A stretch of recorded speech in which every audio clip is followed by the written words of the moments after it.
Bringing on advisors or creating a network of people who can help you is critical for an early stage founder, especially a first-time founder. I did it myself. I had ups and downs in the process, but that's just like every other part of building a startup. You just have to kind of embrace that. So I had really good success finding advisors that were about 3 to 5 years ahead of me in the same domain that I was working on. So I started a consumer electronics company.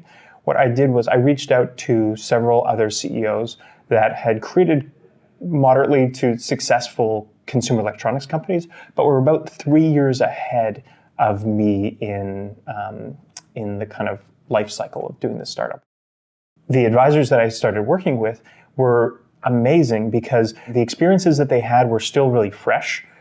So they could share anecdotally, like, I had this problem, I tried doing this, it didn't work, so I tried that and it worked.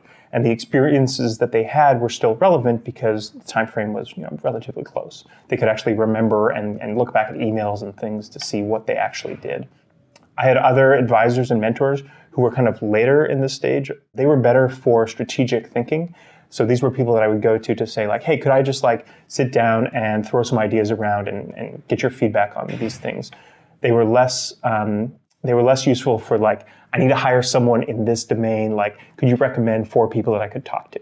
It's important to have a broad set of advisors. This is kind of one of the tough things about being a CEO, and really is the one job that a CEO has, which is at the end of the day, the buck stops with you. You can't outsource all your decision making to someone else. So this, happens to be something that you'll need to attack with your advisors as well. You can't go to one person. You need to go to multiple people. You need to incorporate their advice or their experiences into your own mind and make decisions that draw from them. Everyone loves giving advice. Everyone has tons of different experiences that they've gone through. Some people think that they will be able to apply their experiences directly into your company. That probably won't happen all the time, and it's your job to incorporate these pieces of advice and figure out how they apply into your situation.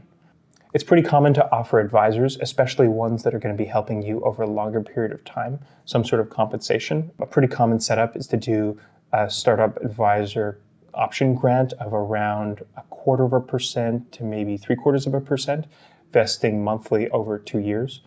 Sometimes you can have a cliff, but more often than not, it's just a 2-year path to that equity. I also like to have, for some advisors that I'm granting equity to, I like to actually make them work for it. For example, I set up a weekly call with my marketing mentor. 8:30 every Monday, we'd pick up the phone and we'd chat with each other for about 15, 20 minutes. I thought that was a pretty good cadence for someone who was really there to help me out. So in conclusion, I think it's really important for startup CEOs to get advisors and mentors who can help them in their journey. It's a tough road. You want to talk to someone who's done it before.